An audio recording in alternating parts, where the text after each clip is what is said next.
Arkadaşlar, hepinize yeni bir haftadan, yeni bir videodan merhabalar. Kanalıma hoş geldiniz. Size bir hoş geldin diyemedim sabahtan beri. O kadar şey yaptım ki.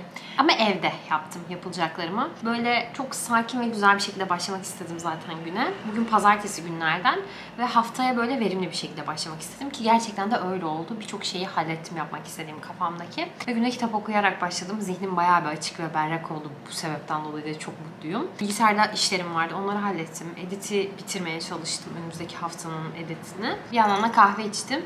Ama kahve içerken bir ara arkadaşım uğradı. Onunla beraber sohbet ettik kahvemi içerken. Şimdi de artık kalkacağım. Akşam yemeğimizi hazırlayacağım. Aklımda böyle çıtır patates salatası var.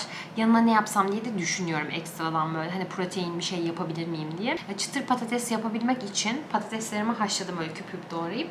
Sonra da onları airfryer'a atmayı planlıyorum. Böyle şimdiden kanala hoş geldiniz. Kahvemin son yudumu kaldı. Kahvemin son yudumunu içerken bekleyeceğim. Sizinle beraber içiyormuşum gibi olsun. Hem de siz kanala abone olun o sırada. Videoyu hype'layın. Bir de like bırakın videoya. Sonrasına bakacağız.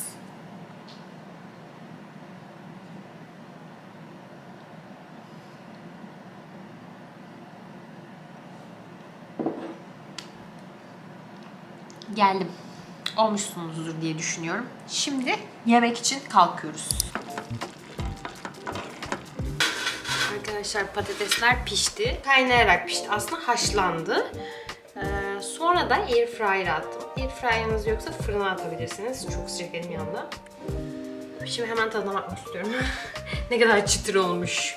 Testi. Adam soğumuyor ya. Çünkü daha yeni çıkardım yani.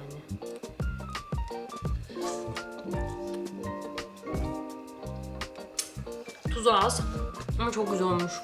Hatta bir şey söyleyeyim, biraz bile daha kalabilir. İçi böyle haşlanmış, dışı çıtır. Tam olarak Belçika patatesi gibi olmuş. Arkadaşlar biz yemeğimizi yedik. Ben nerede açtım, nerede kapattım? Bazen videoları var ya, o kadar unutuyorum ki. Yemek yapıyordum en son galiba. Sonra yani aşırı derecede yoruldum. Aşırı derecede yorulduğum için hiç bilmiyorum mesela, bakın şu anda nerede kesildik hatırlamıyorum bile. Neyse. Beraber yemek yerken dün yarım bıraktığımız Sherlock Holmes Enola Holmes bitirdik. Çayımızı falan içtik. Sonra yani Netflix'ten Home Hacks miydi? Böyle ev yapma, düzenleme, böyle instruction, aynen inşaat. Bu tarzda böyle belgeseller aradım. Aslında böyle TLC'de oluyor ya. Ama TLC Türkiye burada çekmiyor.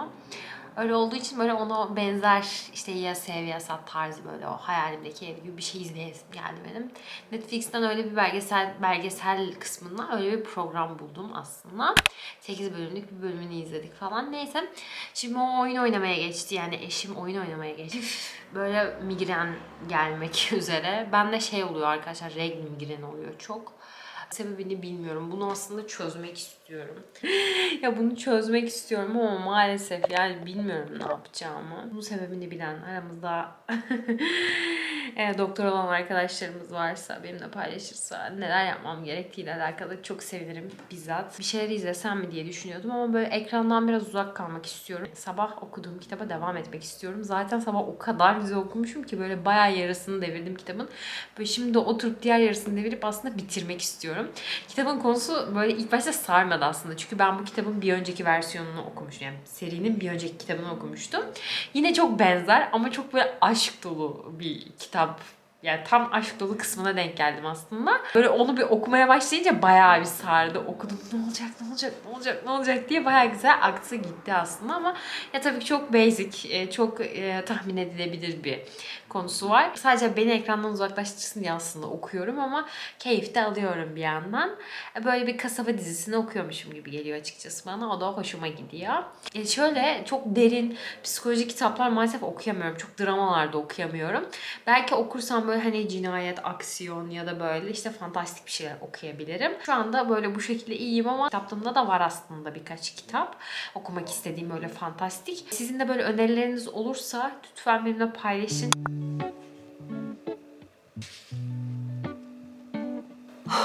Gözlerim ağrıdı. Kaç saattir okuyorum bilmiyorum ya. Ama arkadaşlar çok az kaldı. Çok az kaldı.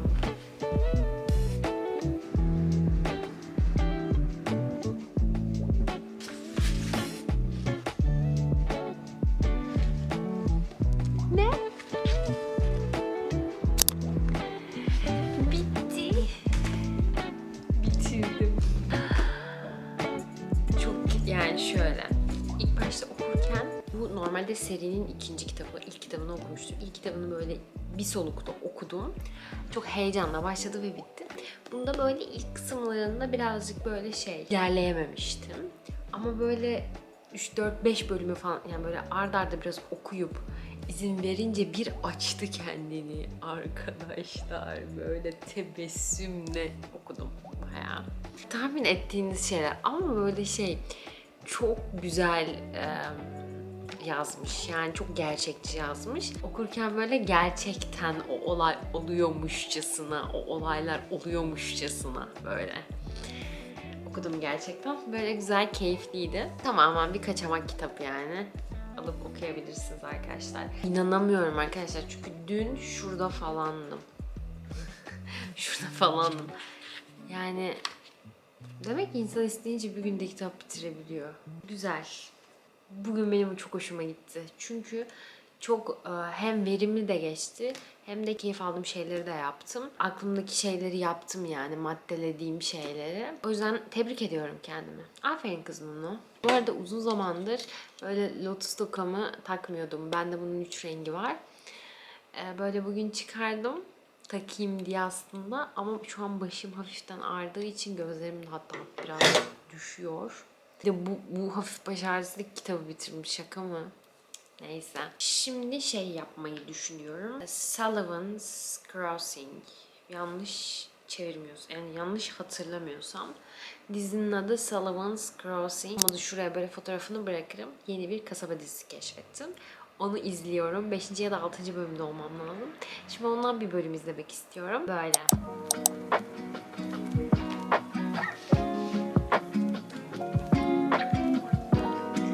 Günaydın arkadaşlar. Ben uyandım, kahvemi yaptım. Şimdi bilgisayardaki işlerimi halledeceğim.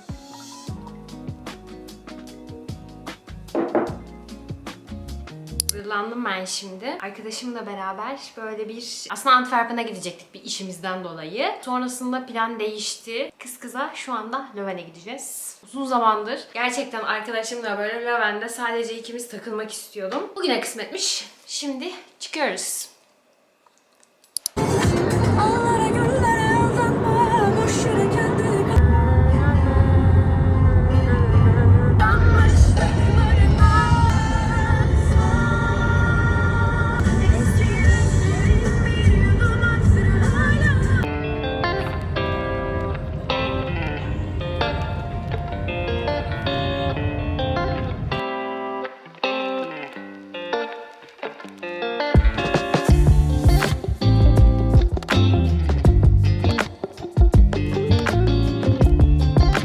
Arkadaşlar geldik. Löwen'deyiz şu anda. Biraz sıcak hava ama olsun. Böyle 3 saatimiz falan var. Bakalım 3 saate neler sığdırabilirsek artık. Yani böyle şu anda o kadar güzel bir yere park ettik ki arabayı. Tam böyle bir parkın yanı. O kadar huzur verici ki. Hani sanki bir şehre gelmişim gibi hissetmiyorum şu anda. Ki Löwen de yani büyük şehirlerinden biri Belçika'nın. Böyle güzel başladı yani gün. Şimdi bu çalışmıyor mu? Şimdi parking için bakacağım. Ha geldi. İyi güzel. 3 saat 10.40.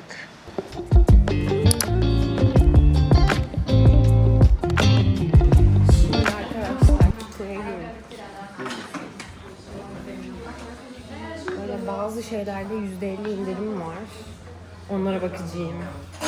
Bakın ben Kiko'nun şu ürününü kullanmıştım. Şu an kız kardeşime verdim ben bunu. Çok güzel. Aklınızda bulunsun. Böyle fiyatı da aşırı pahalı bir şey değil. Gerçekten çok beğenerek kullanmıştım bunu ben. Gelir gelmez tabii ki ne yaptık biliyor musunuz? Kiko'ya girdik sonra da dondurma alıyoruz. Tabii ki. Yes. Hi. Milk ice latte. extra shots med caramel. Altså, det er jo shot. Ja. Caramel.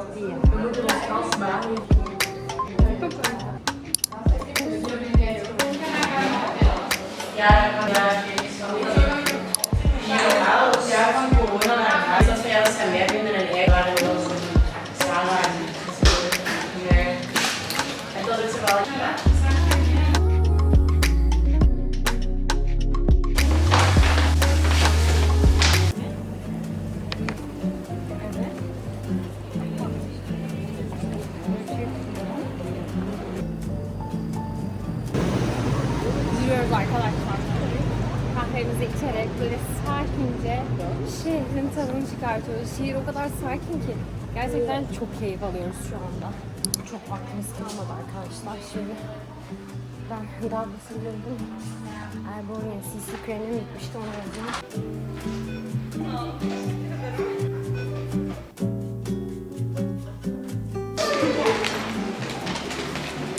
Güler yüzlü insanın hali de başka be.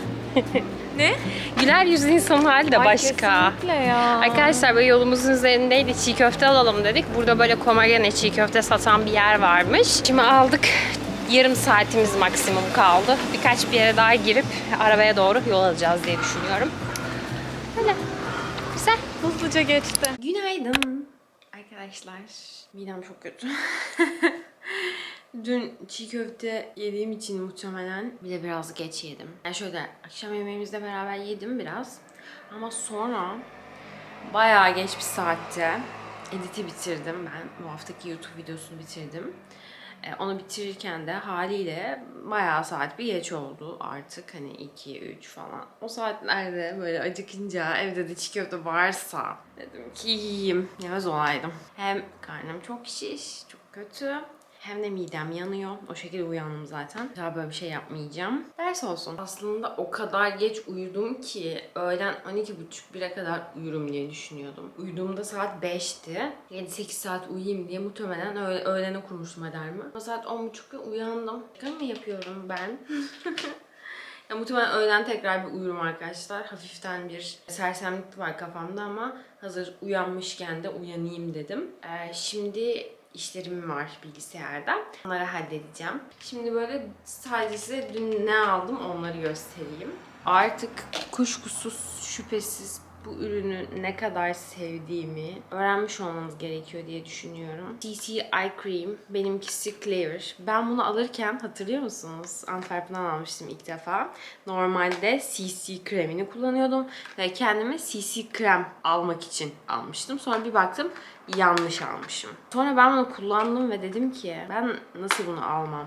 Yani o kadar güzel ki ya tabii ki kullandığım kapatıcı ya kullandığım ve size gösterdiğim memnun olmadığım herhangi bir kapatıcım yok yani. Kaç bir şeyde memnun kalırsam onlardan devam ediyorum çok uzun zaman. Ve onların yanına ek olarak belki birkaç bir şey deniyorum ama genelde elim safe'lere gider. Şu ben make-up influencer'ı değilim arkadaşlar. Hani bence bunu da anlıyor olmak lazım. Ben kendi hayatımda neler kullanıp neler deniyorsam sizlere de onu aktarmaya çalışıyorum. Neyse konudan sapmayalım. Sonra ben bunu kullanmaya başladım ve bunu yine küçük aldım. Büyük bir hata ettim ama anlatacağım. Aldım ve o kadar güzel ki. Normalde bu gözaltı kapatıcısı aslında. Ama ben bunu cildime uyguluyorum. Neden olmasın? Biz normal kapatıcıları da cildimize uyguluyoruz. Bunu da cildime uyguluyorum. Forever canım. Bayılıyorum. Hazırda indirim varken böyle tazeledim. Zaten de baş başa gerçekten çok uzun zamandır bir Löwen'e gidelim istiyorduk. Yani hep kızlarla falan böyle denk geliyordu. Hani gittiğimizde de oradaki arkadaşımızı da görelim istiyoruz genelde. Ama hani bu sefer gerçekten hani bir ikili. Çünkü biz hani böyle burada da çok fazla böyle baş başa takıldığımız için böyle ani spontane çok baş başa program yapıyoruz. Hani öyle bir şey yapmak istedik aslında. Şehri ikimiz böyle keşfetmek istiyorduk. Yine çok istediğimiz gibi keşfedemedik ama o istediğimiz sakinliği yakalayabildik. Ve 3 saatimiz falan var. 6'da falan Brüksel'de olmamız gerekiyordu. Biz oraya vardığımızda öğlen 2.30 falandı. Yaklaşık böyle 3-3.5 saat. Hani dolanırız dedik. Güzelce de başladık aslında. Gezdik, işte dondurma yedik, kahvemizi aldık falan. Kahvemizi alırken biraz dinlenelim dedik, oturduk. Orada oturunca böyle bir yarım saat 40 dakika geçti. O 40 dakika bizi bayağı bir bozdu gibi. Ya aslında bozmadı. Çok güzel, çok iyi geldi. Hatta o oturduğumuz kafeyi ben çok seviyorum. Yani estetik olarak. Evet, çok endüstriyel duruyor. Hatta arkadaşıma da öyle söyledik ama çok ferah ferah duruyor. İnsanın içini açıyor yani. Orada daha önce de oturmuştum, bulunmuştum. Daha önce içtiğim şeyden de bu zaman içtiğim Ice Latte'den de çok memnun kaldım. İşte ya var ya böyle aralarda böyle şey hani kitapların altına X koyup böyle şey açıklama yaparlar ya, tam öyle konuşuyorum. Hani 5000 sayfa yazacakmışım gibi sanki böyle. Yani siz böyle bir tane videomda da çok konuşmuşsun demişsiniz ya, ben de böyle şey aslında dikkat etmeye çalışıyorum. Hani çok konuşmamaya, yani çok gereksiz belki konuşmamaya. Çünkü bazen samimi hissettiğimiz için sapıtabiliyorum. Çünkü ben çok konuşurum normalde. Eğer birini seviyorsam bilin ki çok konuşuyorumdur. Eğer çok konuşmuyorsam bilin ki gerçekten henüz daha size alışamamışımdır. Ya da önce çok konuştuysam ve sonra hiç konuşmuyorsam ya da az konuşuyorsam bilin ki kendimi çekmişimdir falan. Ne diyordum? Ha, oradaki 40 dakika biz şey yaptık. Neyse biz çıkarttık işte, birazcık daha böyle yürüyelim, geze geze işte birkaç mağazaya girelim derken ama saatin bayağı bir hani yaklaştığını fark ettik. Zara'ya girdik. Çok güzel aslında indirim vardı ama aşırı sıra vardı kasada. Öyle olunca oradan ne bir şey alsak da beğensek de alamayacağımızı fark edince çıktık. Ben de var Douglas'a gireyim, bunu alayım diye girdim, aldım. Hızlıca çıkmam lazım. Bir yaklaşık 10 dakikamız falan var. Hemen hani biliyorum ne alacağım dedim ama yanlış almayayım bu sefer. Rengini kontrol ettim. Aldım, gittim, kasada bekliyorum. Bağırıyorum ama kimse yok. Bağırmıyorum, kimse yok. Bir yandan arkadaşım arıyor. Ne yaptın? Geliyor mu? Sonra geldi birisi. İnternet çekmiyor. Douglas'ta %20-25 ekstra böyle benim şeylerim vardı. İndirimlerim vardı. Onları kullanayım dedim bari. %20 olanları kullanamıyormuşum. Oradaki beauty servisinde. Yani kendime makyaj falan yaptırsam kullanabiliyormuşum onu. Bir de %25 ekstra bir indirim daha tanımlamışlar. Onu mesela görmedim. Onu açtım. Bunu kullanamıyor. Evet, bu olabilir aslında dedi. Sonra bir baktı. Normalde ve altına bu kullanabileceğiniz indirimlerin altına böyle küçük not düşüyorlar. Bu markalarda kullanılabilir ya da bu markalarda kullanılamaz diye. Aşağıda da işte böyle Chanel bir sürü marka var yani. Hani premium marka var diyeyim daha doğrusu. Meğerse bunlarda kullanılabilir diyormuş. Hiç denk gelmemişim böyle bir hani özel kupona. Şaşırdım hatta. Çünkü ben daha öncesinde Yves Saint Laurent ve Chanel'den birkaç şey alıp denemek istiyordum. Böyle indirimlerimi oralarda kullanmak istiyordum. Çünkü şöyle pahalı ürünler oldukları için hani oralara diğer aldığım ürünlerle benzer bir fiyatlarda alıp deneyip belki memnun kalmayabilirim çünkü. Hani çöpe gitmesini istemem paramın. Sonuçta yani hani bedavadan havadan akmıyor yani o para da bize. Böyle düşündüğüm için hani birkaç kere denemiştim. Mesela şey Fenty'yi falan alırken de mesela şey Antwerpen'da da alacaktım. Sordum kasaya. Dedi ki hani bu ürünlerde geçerli değil falan. Öyle olunca ben de yine aynı şeyi düşündüm. O yüzden bunda geçerli olur diye düşünmüştüm. Sonra kadın dedi ki bu markalarda geçerli. Wow, what? Nasıl oldu böyle? Tamam dedim, teşekkür ederim. Hemen almaya çalışıyorum. Abicim internet çekmiyor. Kasalarının internet çekmiyor. Çok saçma böyle. Yani şey olur ya, gitmeniz gerekir ama bekliyorsunuzdur. Böyle öyle bir şey olur yani, iş hallolmaz. Neyse en sonunda halletti. Aldım koşa koşa ama arkadaşım hani önden gitti. Çünkü aracı hani parking cezası falan yemek istemedik. 5'i 3 geçeyim, 5'i 6 geçeyim, 5 falan herhalde park almıştık. Çünkü 5'te oradan ayrılmayı hedefliyorduk aslında. Saatte 5'e 10 var ben işte Douglas'tayken. O da hani daha yenice o tarafa doğru yürümeye başlamıştı. Neyse ki hemen hemen o benden önce, ben de 5 dakika rotelle gittim vardım yani. Öyle olunca da haliyle böyle şey oldum. Bakamadım yani, daha başka ya tabii başka zaman gitsem bol bol bakar alırım ama bunun hikayesi de böyle olmuş. Yanına da bir tek şu şeyi koymuş, Gucci'yi. Ve dudak kremi aldık arkadaşlar. O kadar konuştum ki Allah'ım niye böyle oluyor? Özür dilerim ama ne yapayım? Sizinle konuşmayacaksam ben artık yani ne yapacağız biz burayı? Burada biz aileyiz sonuçta. Neyse canlarım. Son bunu da göstereyim, gidiyorum. Normal aslında böyle kalemleri kullanmayı ben bırakmıştım. Neden biliyor musunuz? Çünkü kullandığımda böyle burası, şöyle şurası şey oluyor. Bir noktadan sonra gevşiyor ve bu içerisindeki aslında kullandığımız ürün çat diye düşüyor falan. Çok uzun zamandır kullanmıyordum aslında. Ama sonra bunun rengini falan beğenince, güzel bir pembeliği var. Bunu beğenince ikimiz de aldık. Bunun zaten aldığım ve memnun kalmadığım çok da bir ürünü olmadı açıkçası. Bu arada arkadaşlar, kanala neden abone olmuyorsunuz? Aramıza yeni katıldıysan ve hala abone olmadıysan kanala abone olup bana destek olursan çok sevinirim. Videoyu da beğenirseniz çok sevinirim. Sizden gelen her türlü dönüş gerçekten beni olabildiğince mutlu hissettiriyor. Teşekkür ediyorum destekleriniz için. Artık gidiyorum. Kahve zamanı.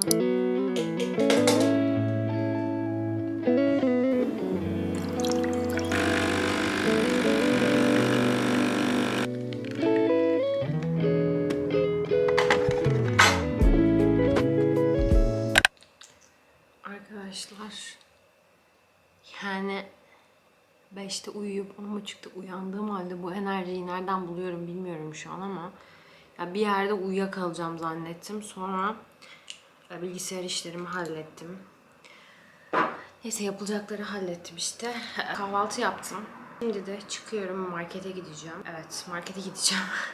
Bu kadar büyük bir olay değildi yani. Sanki çok önemli bir şey söyleyecekmişim gibi konuştum ama. Böyle markete gidiyorum arkadaşlar. Arkadaşlar geldim ama hava o kadar sıcak ki. Ay mümkün değil yani, duramadım. Hemen her şeyi halledip geldim. Küçük bir tatlı aldım. Türk marketine uğramıştım. Türk fırınına daha doğrusu. Arkadaşıma çıkacağım şimdi. Soğuk kahve yaptım. Şimdi arkadaşıma çıkıyorum. Bir kahve, bir tatlı. Sonra hemen eve geri döneceğim. Eşim de geliyor. Akşam yemeği için tavuk şiş aldım. Akşam yemeğini hazırlayacağım bir yandan da. Böyle. Hey. Bakayım ne olmuş. Ben ütülerken yoktu ama aşkım. Arkadaşlar selam. Bugün hiç selam veremedim. Çünkü full evde böyle çok hiçbir şey çekmeme moduma çıktı. Evdeydik. Şimdi akşam üzeri çıktık böyle bir markete. 6.30'da kapanıyor. Aşkım çok güzel Ne gözüküyor o be? ama. Markete geldik. Şimdi de böyle bir 100'ke girelim dedik. Buranın böyle eşyaları var. Çok beğeniyorum ev eşyalarını. Şuna çok hoş durmuyor mu estetik açıdan? Bir tanesi ama bu. Değil mi? 10 tane mi Kaçlı? alacağım? 16'lı. 16'lı işte. Çok uygun. Bakar mısınız fiyatına? İnanamıyorum. Alayım ben bunu. Çok hoşuma gitti. O zaman evdeki bir seti at. Alayım diyorum. Ne diyorsun? Evdeki bir seti atacaksan. Her yer kaşık. Evet, bu arada evde 3 tane set var. 2 kare. Geçen gün yastıktan bile kaşık çıktı ya. Birisi neydi? Yastıktan kaşık mı çıktı? Biri neydi? Karaca, biri jumbo mu? Ne Evet, jumbosu biri da? biri jumbo. Salladım jumbo. Aynen, çelik olanlar. Jumbo var, karaca var. 2 set karacam var. Yani okey ya, alabilirim bunu. Çok hoşuma gitti. Şöyle arkadaşlar, şunlar da güzel gözüküyor gözüme. Yani tabak, çanaklar. Benim tabaklardan. Aşkım. Evet. Alayım mı 2 tane kırılanların yerine? O yuvarlak. Kaç? Şu sandalye de çok güzelmiş ya. Yeni aldık sandalye ama bakar mısınız? Çok beğendim. Bunu çok beğendim böyle. Arkadaşlar fiyatlar gerçekten bayağı uygun. Yani şu an mesela çarşaf ihtiyacım yok ama havasında geldi yani. Ama yok, almayacağım. Yani mesela 16,5 şu. Ne kadar yastık? Birkaç bir şey aldım arkadaşlar yüzden. Şimdi de canım aşırı derecede sushi istiyor günlerdir ama istediğim pişmiş ve lezzetli sushi'yi bulamıyorum. Şimdi Döleyz'e geldik. Burada var mı diye bakacağız. Zaten akşam yemeği saati de geldi gibi. Hani sushi de öğün gibi de yiyemiyoruz. Doyurmuyor bizi. Akşama ne yapsam diye de bir düşünüyorum. Şimdi hazır marketteyken bakacağız. Çok bir seçenek kalmamış. Ama bakıyorum. Ben böyle çıtır soğanlı severim. Hiç kocam beni çek. Bir arkadaşlar şey aldım. Mochi aldım. Cheesecake mangolu. Evet, gidiyoruz.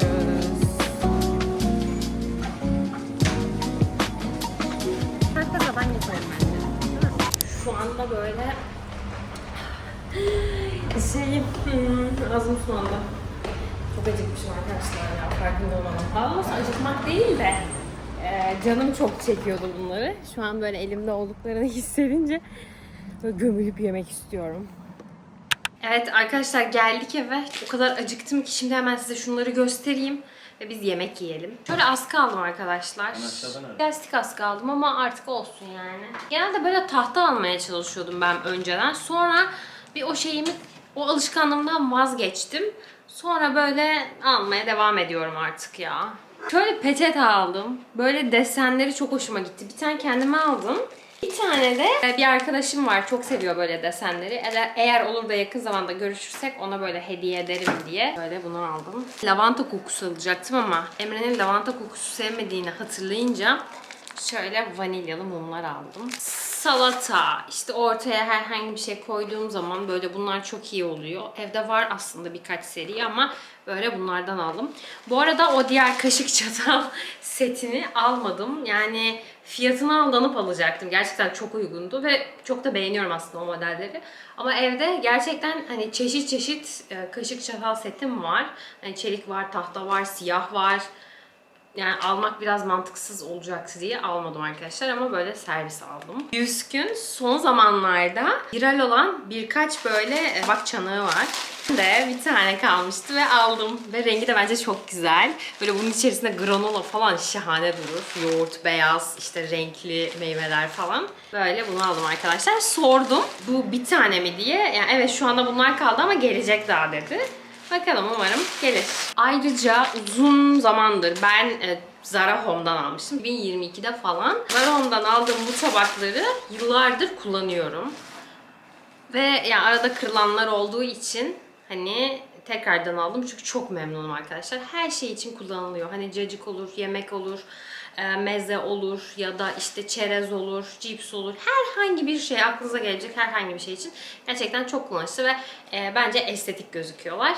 Böyle 2 tane de bundan aldım.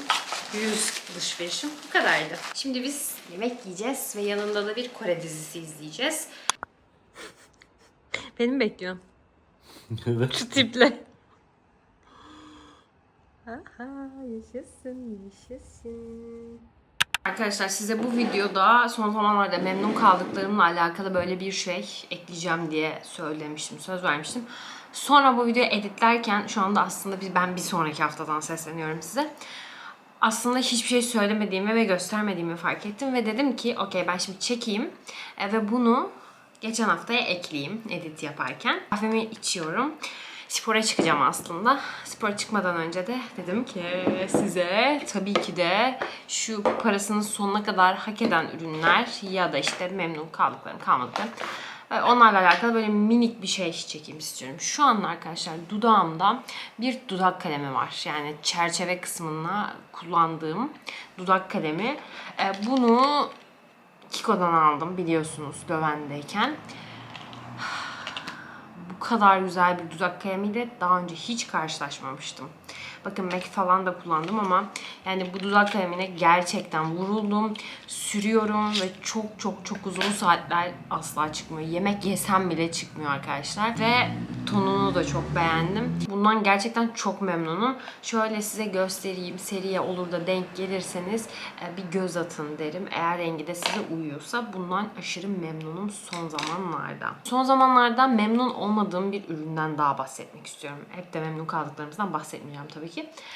Bu ürünü ben geçen yıl böyle stoklaya kullandım. Bayağı bir kullandım. Yine stoklamıştım. Ama fark ettim. Bunu uyguladığım zaman tenime bundan sonrasında herhangi bir cilt işte fondöten olur, CC olur.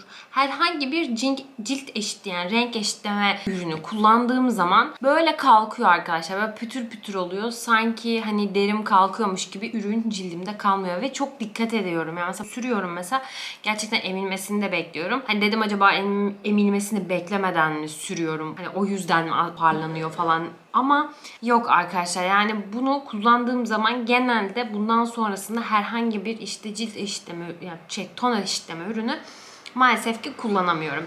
Bundan çok memnunum. Gerçekten çok güzel nemlendiriyor. Fakat böyle bir sorun olduğu için bunu çok uzun zamandır kullanmıyorum. Yeni aldım Ama henüz onu hiç kullanacak vaktim olmadı. Çünkü böyle bir sorun olduğu için, böyle bir sorunla karşılaştığım için aslında. O yüzden bunu şu anda kullanmıyorum. Bu bir güneş kremi. Kore ürünü aslında. Arkadaşlar şu ürün, bakın bu bitti. Bitti. Çok az kaldı. Bu tonik diyorum hep.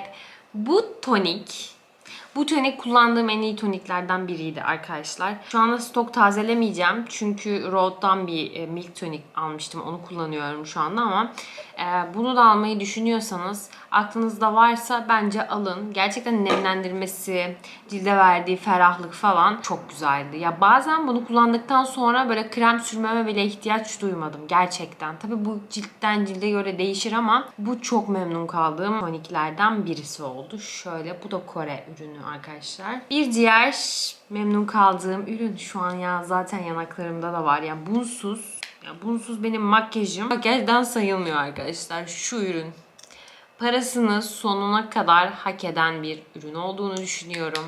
Bir allık ne kadar hani ne kadar şey olabilir ki diyebilirsiniz. Çok da iyi anlıyorum. Ama bakın arkadaşlar, saatlerce kalıyor allığım. Saatlerce. Yani hiç de çıkmıyor ve ben pudra, sabitleme, sprey hiçbir şeyle kullanmadığım halde bu üründen o kadar memnunum yani. Böyle düşünün. Ama hani ben memnunum. Bendeki işlevi bu şekilde.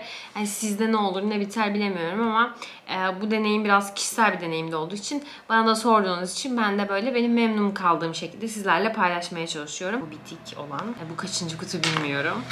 Yenisi. Ben bundan çok memnunum. Günlük bir kapatıcı arıyorsanız, böyle süreyim çıkayım istiyorsanız bu muazzam bir ürün. Arkadaşlar bir diğer ürün, gerçekten çok şişirilmiş olduğunu düşündüğüm, beni çok mahcup eden şu güzelim süt toniği. Rode'un.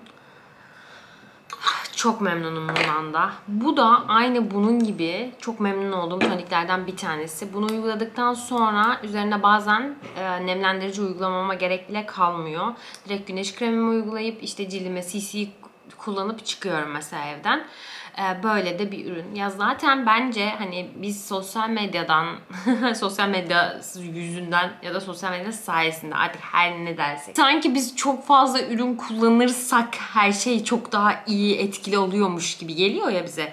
Ben buna kesinlikle katılmıyorum yani arkadaşlar. Çok ürünler kullandığım, arda arda kullandığım ürünler de oldu evet ama şu anda en minimal moddayım.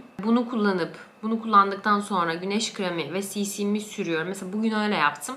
Ve yetti yani. Hani yetiyor. Daha fazlasını da aramıyorum aslında o yüzden. Bu da benim önerimdir arkadaşlar. Arkadaşlar bu gloss'tan da çok memnunum. Gloss değil pardon, bu tint ama gerçekten gloss kadar güzel. Yani ve bunu uyguladıktan sonra da dudağımda bıraktığı o parıltıyı çok seviyorum. Parıltının yanında böyle yapışma hissi de uyandırmıyor. Kahvemi bitireceğim ve aslında ben önümüzdeki haftayı videoya devam ederken siz geçtiğimiz haftayı izliyor olacaksınız. Sizleri seviyorum. Lütfen kanala abone olmayı unutmayın. Sizin de memnun kaldığınız ürünler varsa bu ürünler arasından benimle paylaşırsanız böyle bir güç birliği yaparız. Kız birliği yaparız. Ben de mutlu olurum. Ah derim, aynı şeyi paylaşıyoruz. Böyle yorumlarınızı bekliyorum arkadaşlar. Günaydın, tünaydın. Hepsi birden. Bugün günlerden cuma. Şimdi çıkıyoruz eşimle beraber. Eşimin Gent'te bir işi var. Ben de onunla beraber gidiyorum. Orada denemek istediğim bir kafe vardı. Gent'e gidiyoruz şu anda. Kendimle kahve içeceğim. Ve minikte bir şehri gezerim. Gezebilirsem şayet ama amacım kahve içmek aslında tamamen. Solo date yapacağım. Birazcık tek başıma takılacağım. Böyle arkadaşlar çıkıyoruz şimdi. Havanın muazzam esintisi, şehrin sakinliği eşliğinde gezeceğim diye düşünüyorum. Emre şimdi bıraktı beni. Şehir bayağı sakin duruyor. Şimdi tatil zamanı olduğu için aynı Löwen gibi galiba sanırım. Neyse. Gidiyoruz. Yürüyorum şeye doğru. Douglas'ın caddesine doğru. Emre beni böyle şehrin diğer ucunda bıraktı. O yüzden o taraftan yürümeye başladım. Nihai hedefimiz kahveciye ulaşmak. Bu arada şu anda kahve zaten içecek gibi değilim. Hani üzerinden biraz zaman geçmesi de iyi oluyor. Sabah ayıptı şöyle sucuk yedik ama hiç bana göre bir şey değil sabah ilk öğünde sucuk yemek. Şu an böyle bayağı bir kötü yani midem. Öyle gidiyoruz bakalım. Bir tık kalabalıklaşmaya başladı şehir. Ya arkadaşlar şöyle şu mumları alacağım istiyorum ama her şeyde işte 1+1, 2+1 var ama bir bunlar da yok. Hep de o şekilde aldım. Daha uyguna denk geliyor yani. Genelde yapıyorlar. Bu sefer yapmayacakları tuttu. Neyse almayacağım ya. Bekliyorum. Kampanya bekliyorum.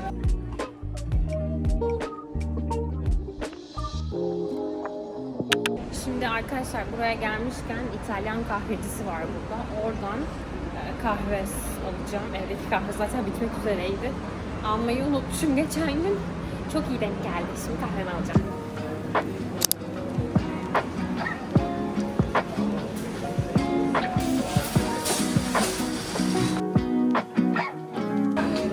May I take half kilogram grande aroma for a paper filter? Can you grind it? Yeah, sure. Arkadaşlar kahvemi aldım çıktım. Şimdi tam kasada böyle sen durar mısın dedi bir arkadaş. Evet dedim, ben seni takip ediyorum falan, bloglarını izliyorum dedi. Burada okuyormuş. Ay çok mutlu oldum. Çok mutlu oldum arkadaşlar. Böyle bana selamlar verin beni gördüğünüzde gerçekten. Bakın şu an yani yanaklarımı kapatamıyorum. Çok mutlu oldum. Böyle günümü güzelleştirdi. Şimdi kahvemi aldım derken yani eve kahve aldım. Çekirdek kahve çektirdim. Şimdi şeye gidiyorum. Devam ediyorum yani gezmeye.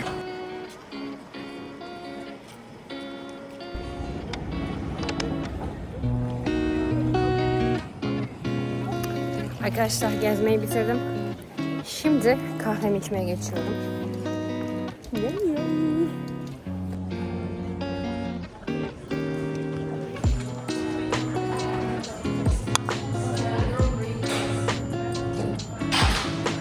For my YouTube video. Oh yeah, sure.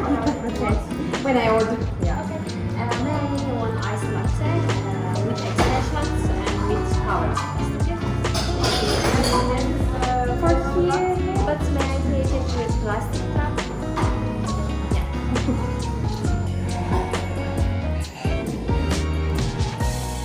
Arkadaşlar ortam o kadar estetik ki çok güzel. Çok hoşuma gitti. Şimdi kahvenin tadına bakacağım.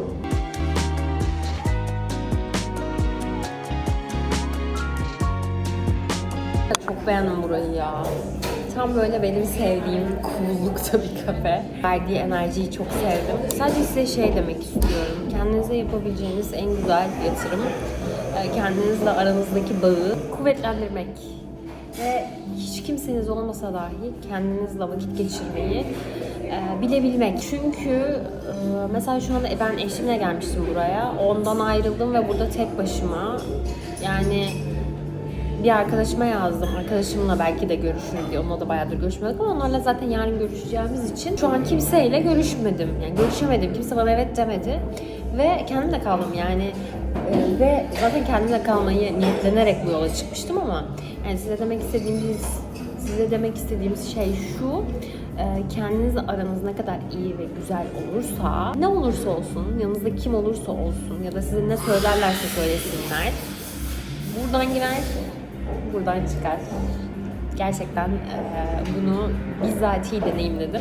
Kendimde böyle bağımın bir koptuğu bir evre var buraya ilk taşındıktan sonra mesela. O zaman hani çok savunmasız hissediyordum kendimi. Çünkü ben kendimle hiç iyi değilken başkalarının bana herhangi bir söylediği şey beni çok etkiliyordu. Ama şu anda açıkçası hiçbir şey umurumda değil. Çünkü neden biliyor musunuz? Ben kendimden eminim, kendimi seviyorum.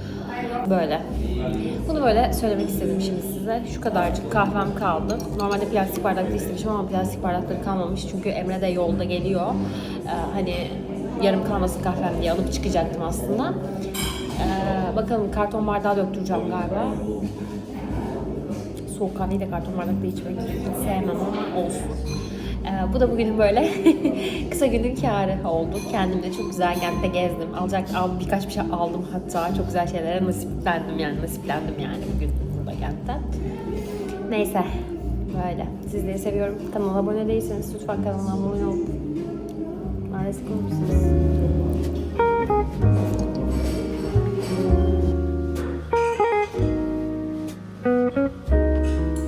Arkadaşlar, Gent'ten döndük. Çok açız. O yüzden McDonald's'a geldik. Şimdi menülerimizi alıp eve geçeceğiz.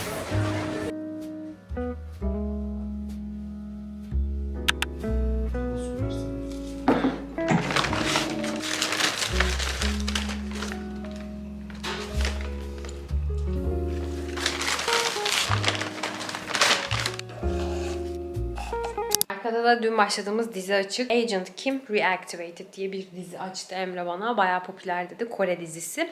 Bir Kore dizisi daha izliyoruz. O da çok güzeldi. Onun adını... Aşkım onun adı neydi? Bunun mu?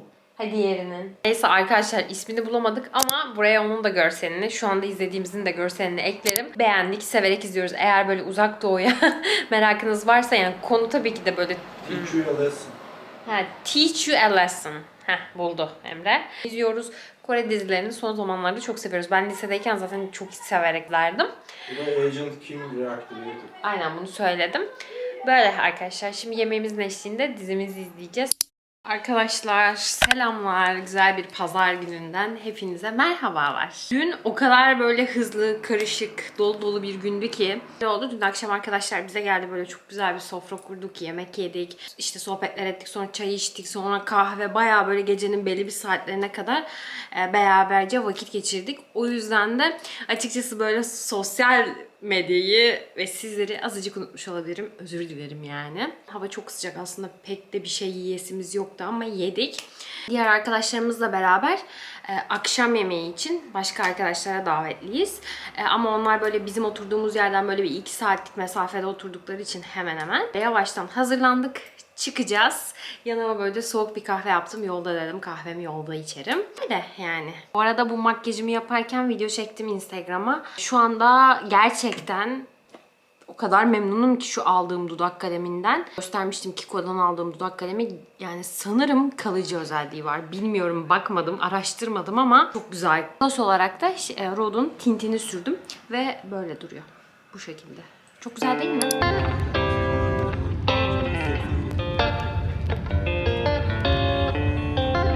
Arkadaşlar yemek yedik biz şimdi ama o kadar yedik ki şiştik bayağı bir. Şöyle bahçedeki minik ağaçlara bakıyorduk. Böyle. Çok azıcık kurumuşlar ama. Hani nerede de mi vardı? Dün anlatacağım şimdi size. Çok güzel geçti. Böyle bol yemeli, içmeli, sohbet etmeli falan. Ama gittiğimiz yer 2 saat uzaklıkta olduğu için 2 saat arabayla git, 2 saat arabayla gel. Bir de üstüne bolca şişirecek şeyler ye. Ya eve gelirken yüzüklerimi çıkarmak zorunda kaldım. Yani o kadar şiştim ki. Hocamla bir diziye aşık olduğumuz için, bir Kore dizisine. Ajan Kim tekrar aktive edildiği bir dizi. Netflix'te izliyoruz, Kore dizisi. Çok beğendik biz onu. Yani biraz böyle sinirinizi bozacak cinsten bir dizi ama biz keyifle izliyoruz şu anda. Son bölümlerine yaklaştık artık. Emre'ye şöyle baktım, dedim aşkım saat 2 bu arada. Gece 2. Dizimi izlesek bir bölüm. O da olur dedi. Açtık, onu izlerken önceki bölüm yarım kalmış, böyle bir onu yarım bitirdik. Bir de üzerine bir bölüm izledik, yani 1,5 bölüm izledik ve bölümler de bayağı uzun. Yani uyuduğumuzda saat 5 falandı arkadaşlar. 5'ti ya 4'tü, ben şu an hatırlamıyorum yani. 2'ye doğru uyandım. Yani yaklaşık bir 15 dakika önce. Ben dedim kalkıp spora gideceğim, bir terleyeceğim, ter atacağım. Hava çok sıcak. Gelirim böyle bir de buz gibi bir duşa girerim diye düşündüm. Bundan sonrası yeni hafta olacak arkadaşlar. Önümüzdeki hafta yani. Ya böyle yeni bölüm izliyormuşsunuz gibi olmuyor mu? Mesela tam kaldığım yerden devam ediyorum videolara. Son videolarda buna dikkat etmeye çalışıyorum aslında. Ne kadar yapabiliyorum. Bu hafta o kadar bol geçti ki böyle bayağı sosyalmişim gibi hissettiğim bir haftaydı. Aslında tatil olduğum bir hafta değil. Bu haftaya çok az mesai yazdıkları için ben de bunları bu şekilde değerlendirdim. Bu önümüzdeki hafta da aynı şekilde mesaim çok az. Zaten bahsetmiştim. Ağustos ayında çok az mesai yazmışlar. Bakalım artık ne kadar yazdıysalar o kadar çalışacağız arkadaşlar. Ne yapalım yani. Bu arada bu şapkayı o gün Gent'ten aldım. Arkadaşlar keyif aldınız mı bilmiyorum videodan. Umarım keyif almışsınızdır. Bir sonraki hafta görüşürüz. Kendinize iyi davranın. Sizi seviyorum. Bye!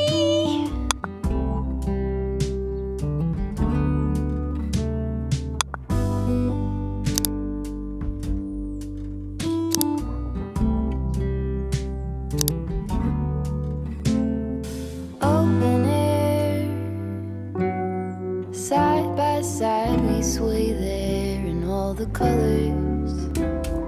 Summer love,